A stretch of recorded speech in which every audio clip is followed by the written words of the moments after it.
As we approach the end of the Nintendo Switch's life cycle, I would like to look back and assess why it took Nintendo so long to make a successor. The Wii U was such a disaster that Nintendo is probably apprehensive about releasing new hardware because of it, and I don't want to understate how bad the Wii U was for Nintendo. The Wii U was Nintendo's first home console after the launch of the Wii, and its expectations were massive inside of Nintendo, only for it then to flop and almost destroy their company. The marketing around the Wii U is what is most commonly attributed to its disastrous launch, and when looking at the time, it's definitely not wrong. Around the time of the launch of the Wii U, people were asked if they knew what the Wii U was, and the most common answer was that it was an accessory to the Wii, not a new console. Do we see the problem here? People really thought Nintendo's big new console, set to bring them into the HD era, was an accessory, and only after the damage was done did they try to correct it with a big new marketing campaign. Nintendo had to live through roughly 5 years of their games selling horribly before the release of the Switch in 2017, where then their fate changed.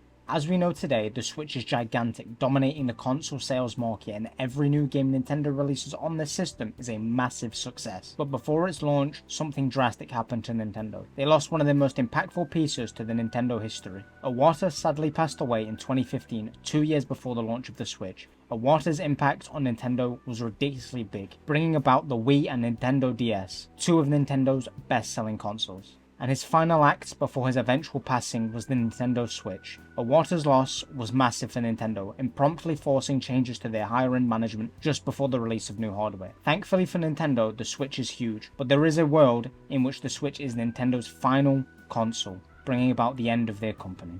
The Switch's success, in my opinion, is the biggest reason for Nintendo's lack of new hardware. The Switch is now in its 7th year of being in the hands of consumers and is still the best-selling console year on year. Not even a new generation of consoles from both Sony and Microsoft could put a dent in the monster that is the Switch. So why make new hardware for Nintendo? I think the biggest reason for this is pretty obvious. The Switch's hardware is really old, dating back to almost 10 years ago, and developers have been asking for an upgrade. So it's no surprise to me that they're finally making new hardware. Nintendo's new games like Zelda Tears of the Kingdom are really asking for a more powerful system, because even with all the optimization that game has, it still runs horribly. Because of the Switch, Nintendo has had a lot of time to prepare for the next system, so that when it releases, it's in the best shape possible to capture the Switch's gigantic user base. I hope Nintendo doesn't squander the opportunity they have of giving us a console that plays all of the Switch games, but just better. Both Sony and Microsoft have done the same with their new consoles, so I hope Nintendo follows suit and does the same. Earlier this year, there were leaks and rumours that suggested Nintendo was done releasing big first-party games for the Switch after the launch of Tears of the Kingdom. And while not 100% true,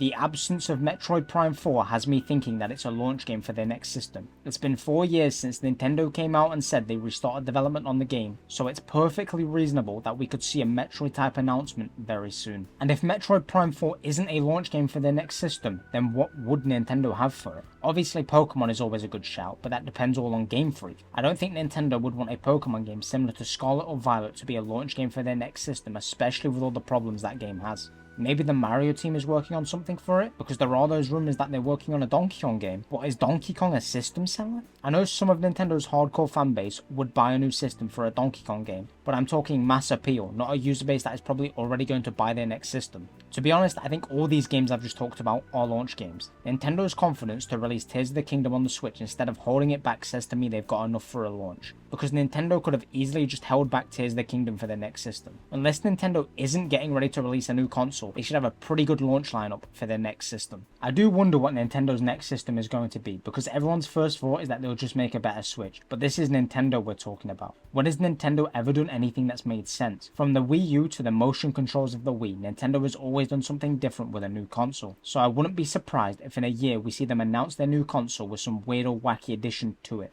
because that's Nintendo for you. To be real, I just want them to make a better Switch and maybe get rid of the Joy-Cons for a more standard controller, but I know that's asking too much for them. And while on the topic of their next system, let's talk about the inevitable price increase coming to new games on the Nintendo platform. I've already talked at nauseam about $70 games in a previous video, so I won't bore you with another rant about them. But with Tears of the Kingdom being Nintendo's first, and what they've said about them, they're definitely here to stay. Don't be surprised when Nintendo announces Metroid Prime 4 with a $70 price tag. If anything, get ready for all all big first-party Nintendo games to be set at that price. Sony has opened the floodgates for all developers and publishers to charge us $70 for games. So the sad reality of it all is just wait for a sale or get used to it. Nintendo's success with the Switch is very poetic when you think about it. The Switch was released on the back of the loss of Iwata and was the desperation move for a company on the verge of collapse. So its success is crazy in hindsight. To think the soon-to-be best-selling console of all time was made in this unfortunate time. Or maybe it shouldn't be surprising. Some of the greatest creations come from the darkest of times, and the Switch is just another one of them. So seeing Nintendo at the pinnacle of their life as a company release a new console is going to be very interesting, especially with Iwata not being directly involved with a new console for the first time since the GameCube back in 2001.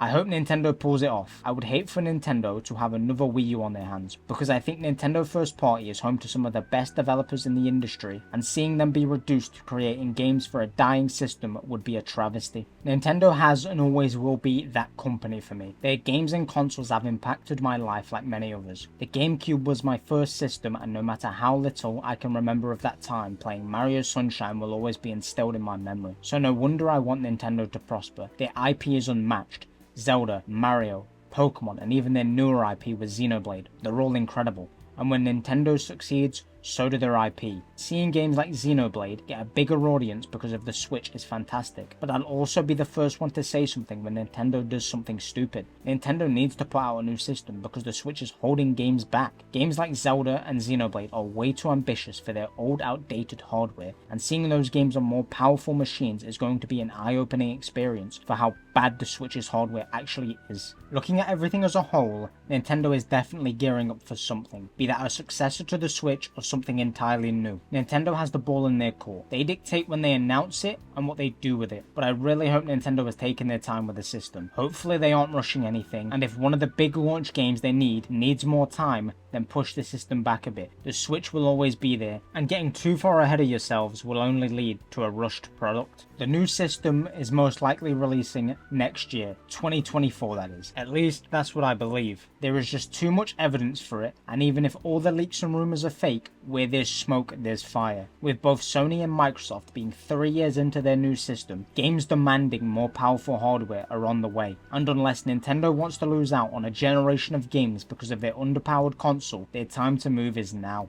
With this year being stacked with massive game after massive game, there is bound to be a dip next year. A perfect time for Nintendo to show up with new hardware and massive games to show for it. But with everything I'm saying, there is definitely a chance that they delay it till 2025. I just don't see it happening. Like their fans, Nintendo's investors are foaming out the mouths for it, so I don't think we'll be waiting much longer for the release of Nintendo's next system.